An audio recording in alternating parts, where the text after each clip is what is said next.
Hi friends, സ്വർണ്ണവിലയുടെ ഈ ആഴ്ചത്തെ വില നിലവാരം അനലൈസ് ചെയ്യുന്ന വീഡിയോയിലേക്ക് എല്ലാവർക്കും സ്വാഗതം. വളരെ വലിയ ഫ്ലക്ച്വേഷൻസ് ആണ് കഴിഞ്ഞ കുറച്ച് ദിവസങ്ങളായി സ്വർണ്ണവിലയിൽ മുകളിലോട്ടും താഴോട്ടായിട്ട് ഉണ്ടായിക്കൊണ്ടിരിക്കുന്നത്. ഗ്ലോബലിലുള്ള പ്രശ്നങ്ങൾ കാരണം തന്നെയാണ് ഇതിനുള്ള ഒരു പ്രധാനപ്പെട്ട കാരണമായിട്ട് പറയുന്നത്. നമ്മൾ ഈ ചാനൽ പ്രധാനമായിട്ട് ഡിസ്കസ് ചെയ്യുന്ന സ്വർണ്ണവിലയുടെ ഡെയിലി പ്രൈസുകളാണ്. എല്ലാ ദിവസത്തെയും പ്രൈസിൻ്റെ അപ്ഡേറ്റുകൾ നമ്മൾ ഷോർട്ട് വീഡിയോ ആയിട്ട് ഇടാറുണ്ട്. അപ്പോൾ നിങ്ങൾ സ്വർണ്ണവില ട്രാക്ക് ചെയ്യുന്ന ഒരാളാണെങ്കിൽ ഈ ഒരു ചാനലൊന്ന് സബ്സ്ക്രൈബ് ചെയ്ത് വെക്കുക. കൂടാതെ ഈ വീഡിയോ ഒന്ന് ലൈക്ക് ചെയ്ത് വെച്ചാൽ ഇതുപോലുള്ള കൂടുതൽ വീഡിയോസ് ഇടുമ്പോൾ നിങ്ങൾക്ക് അതിന് നോട്ടിഫിക്കേഷൻ ലഭിക്കാൻ നിങ്ങളെ സഹായിക്കും. അപ്പോൾ നമുക്ക് വീഡിയോയിലേക്ക് കടക്കാം.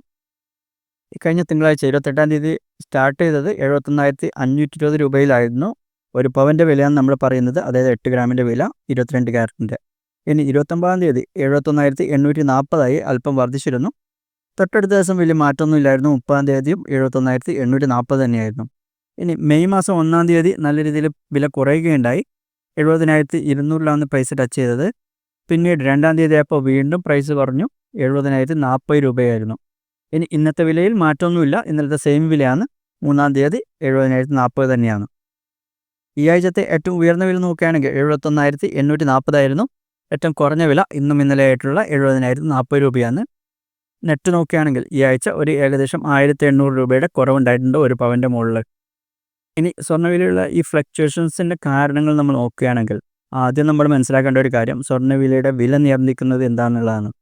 സ്വർണ്ണത്തിൻ്റെ വാല്യൂ നിയന്ത്രിക്കുന്നത് സ്വർണ്ണത്തിൻ്റെ ഡിമാൻഡ് ആൻഡ് സപ്ലൈ തന്നെയാണ്. സ്വർണ്ണത്തിന് ഡിമാൻഡ് വർദ്ധിക്കുമ്പോൾ സ്വാഭാവികമായിട്ടും അതിനുള്ള വിലയും കൂടും. ആ ഒരു ഡിമാൻഡ് കുറയുമ്പോൾ സ്വാഭാവികമായിട്ടും വില കുറയുകയും ചെയ്യും. ആ രീതിയിലാണ് സ്വർണ്ണത്തിൻ്റെ വിലയിൽ മാറ്റങ്ങൾ വരുന്നത്. ഇനിയിപ്പോൾ കഴിഞ്ഞ കുറച്ച് മാസങ്ങളായിട്ട് സ്വർണ്ണവില വർദ്ധിക്കാൻ കാരണം ഈ ഒരു ഡിമാൻഡ് വർദ്ധിക്കുന്നതുകൊണ്ട് തന്നെയാണ്. ഒന്നാമത്തെ പ്രധാന പ്രശ്നം, ഗ്ലോബലി എന്തെങ്കിലും ഒരു പ്രശ്നങ്ങൾ വരുമ്പോൾ സ്വർണ്ണത്തിൻ്റെ വില സ്വാഭാവികമായിട്ട് കൂടാറുണ്ട്. ആൾക്കാർ അവരുടെ ഇൻവെസ്റ്റ്മെൻറ്റുകൾ മറ്റു ഇൻവെസ്റ്റ്മെൻറ്റുകളിൽ നിന്ന് മാറ്റി സ്വർണ്ണത്തിൽ നിക്ഷേപിക്കാൻ തുടങ്ങും. അപ്പോൾ സ്വാഭാവികമായിട്ടും സ്വർണ്ണത്തിൻ്റെ ഡിമാൻഡ് വർദ്ധിക്കും. ഇപ്പോൾ റീസെൻ്റായിട്ട് വന്ന മിഡിൽ ഈസ്റ്റിലെ പ്രശ്നം, അതുകൂടാതെ യൂറോപ്പിലുള്ള റഷ്യ യുക്രൈൻ വാർ, അങ്ങനെയുള്ള പല പ്രശ്നങ്ങളും കഴിഞ്ഞ കുറച്ച് വർഷങ്ങളായിട്ട് വന്നിരുന്നു. ആ പ്രശ്നങ്ങളൊക്കെ വരുമ്പോൾ ആൾക്കാർ കൂടുതൽ സേഫായിട്ടുള്ള ഇൻവെസ്റ്റ്മെൻറ്റിലേക്ക് പൈസ മാറ്റും. അങ്ങനെയാണ് സ്വർണ്ണത്തിൻ്റെ ഡിമാൻഡ് വർദ്ധിക്കുന്നത്. പിന്നെ മറ്റൊരു പ്രശ്നം, ഈ റിസഷൻ പോലുള്ള ഭയം നിലനിൽക്കുന്നുണ്ട്. അതായത് ഇപ്പോൾ ഈ റീസെൻ്റായിട്ട് വന്നൊരു സംഭവം, US-ൻ്റെ താരിഫ് മറ്റു രാജ്യങ്ങൾക്കെതിരെ. US-ഉം ചൈനയും തമ്മിൽ വലിയൊരു ട്രേഡ് വാറിലേക്ക് പോയിരുന്നു ആ പ്രശ്നങ്ങൾ കാരണം. ഇതും മറ്റു വാറുകളും എല്ലാം കൂടി ഒരു റിസഷൻ വരാൻ സാധ്യതയുണ്ടെന്നുള്ള ഒരു ഭയം നിലനിൽക്കുന്നുണ്ട്. അതുകൊണ്ട് തന്നെ കൂടുതൽ ഇൻസ്റ്റിറ്റ്യൂഷണൽ ഇൻവെസ്റ്റേഴ്സും സെൻട്രൽ ബാങ്കുകളും കൂടുതൽ ഗോൾഡിലേക്ക് അവരുടെ ഇൻവെസ്റ്റ്മെൻറ്റ് മാറ്റും. അപ്പോൾ അതും സ്വർണ്ണത്തിൻ്റെ ഡിമാൻഡ് വർദ്ധിക്കാനുള്ള ഒരു കാരണമാണ്. മറ്റൊരു പ്രധാനപ്പെട്ട കാരണം, ലോകത്തിലെ പല സെൻട്രൽ ബാങ്കുകളും അവർ ഡോളറിൽ നിന്ന് മാറി അവരുടെ ഇൻവെസ്റ്റ്മെൻറ്റ് സ്വർണ്ണത്തിലേക്ക് മാറ്റുന്നുണ്ട്. പ്രത്യേകിച്ച് ബ്രിക്സ് നാഷൻ, അതായത് ബ്രസീൽ, റഷ്യ, ഇന്ത്യ ഒക്കെ ഉൾപ്പെടുന്ന ഒരു സംഘടനയാണത്. അവരെല്ലാം അവരുടെ നിക്ഷേപം ഡോളറിൽ നിന്ന് മാറ്റി സ്വർണ്ണത്തിലേക്ക് മാറ്റുന്നുണ്ട്. പ്രത്യേകിച്ചും ഈ ബ്രിക്സ് നാഷൻ എടുത്തു പറയാൻ കാരണം, അവർ ഈ അടുത്ത കാലത്തായിട്ട് ഏകദേശം 1,100 ടണ്ണോളം സ്വർണ്ണമാണ് വാങ്ങിക്കൂട്ടിയെന്നാണ് പറയപ്പെടുന്നത്. അത് വളരെ വലിയൊരു നമ്പറാണ്.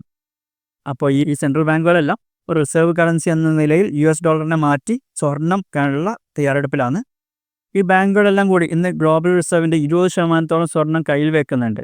അപ്പോൾ ആ ഒരു രീതിയിലും വലിയൊരു ഡിമാൻഡ് സ്വർണത്തിന് ഉണ്ടായിട്ടുണ്ട്. ഇനി ഇന്ത്യയിൽ കഴിഞ്ഞ കുറച്ചു കാലമായിട്ട് നല്ല രീതിയിൽ സ്വർണ്ണവില കൂടാൻ ഒരു കാരണം റുപ്പിയുടെ മൂല്യം കുറഞ്ഞതും കൂടിയാണ്. രൂപയുടെ മൂല്യം കഴിഞ്ഞ കുറച്ച് മാസങ്ങളായിട്ട് നല്ല രീതിയിൽ കുറഞ്ഞിട്ടുണ്ടായിരുന്നു. പക്ഷേ ഇപ്പോൾ ചെറിയ രീതിയിൽ റുപ്പി റിക്കവർ ചെയ്യുന്നുണ്ട്. എങ്കിലും ആ ഒരു രൂപയുടെ ഫാളും സ്വർണ്ണവില വളരെയധികം വർദ്ധിക്കാൻ കാരണമായിട്ടുണ്ട്. അപ്പോൾ നിങ്ങൾക്ക് ഈ കാര്യങ്ങളെല്ലാം മനസ്സിലായി എന്ന് വിശ്വസിക്കുന്നു. ഏതെങ്കിലും ഒന്ന് കാര്യം മനസ്സിലായിട്ടില്ലെങ്കിൽ നിങ്ങൾക്ക് കമൻറ്റ് വഴി ചോദിക്കാവുന്നതാണ്. കൂടാതെ നിങ്ങളുടെ സ്വർണ്ണവിലയുടെ പ്രഡിക്ഷൻസും താഴെ കമൻറ്റ് വഴി അറിയിക്കാവുന്നതാണ്. ഓക്കെ, നമുക്ക് ഇനി അടുത്ത വീഡിയോയിൽ കാണാം.